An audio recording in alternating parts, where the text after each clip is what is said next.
1940 के दशक में ब्रिटिश प्रधानमंत्री विंस्टन चर्चिल ने भविष्यवाणी की थी कि अगर ब्रिटिश भारत से चले जाते हैं तो ब्रिटिश सरकार द्वारा निर्मित संस्थाओं का पूरा तंत्र खत्म हो जाएगा और हिंदुस्तान बहुत तेजी से शताब्दियों पहले की बर्बरता और मध्ययुगीन लूट खसोट के दौर में वापस चला जाएगा। ऐसा सोचने वाले पश्चिमी विद्वानों का मानना था कि भारत की स्थिति किसी भी तरह लोकतंत्र पनपने के लिए ठीक नहीं है, लेकिन भारत चर्चिल सहित तमाम लोगों की शंकाओं को धता बताते हुए आजादी के 66 वर्ष बाद भी न सिर्फ मजबूती से खड़ा है, बल्कि अबाध गति से बढ़ती इसकी लोकतांत्रिक संस्थाएं दुनिया को चकाचौंध कर रही हैं। देश में 16वीं लोकसभा चुनावों की घोषणा हो चुकी है और कुछ ही दिनों में लोकतंत्र के इस महापर्व को दुनिया कौतूहल से देखेगी।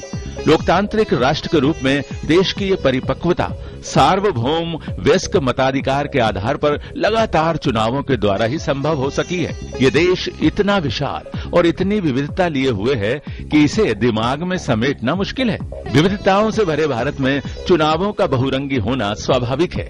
अगर 66 वर्ष का ये देश तमाम सामाजिक और राजनीतिक परिवर्तनकारी प्रक्रियाओं के मेल से लोकतंत्र की आस्था में अपना समाधान ढूंढने की कोशिश कर रहा है, तो इसकी सफलता का बहुत हद तक श्रेय हमारी चुनावी पद्धति को जाता है।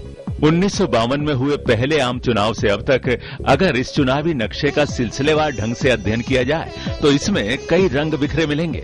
ये रंग कहीं शोषितों के प्रतिनिधित्व, दलितों, पिछड़ों की भागीदारी के रूप में उजले दिखेंगे, तो जातिवाद से लेकर धन बल के जकड़न में कसमसाते सियाह रंग के छींटे इसे बदरंग करते हुए लगते हैं। इसमें कहीं सांप्रदायिक उन्माद है तो कहीं पैठ करता वंशवाद।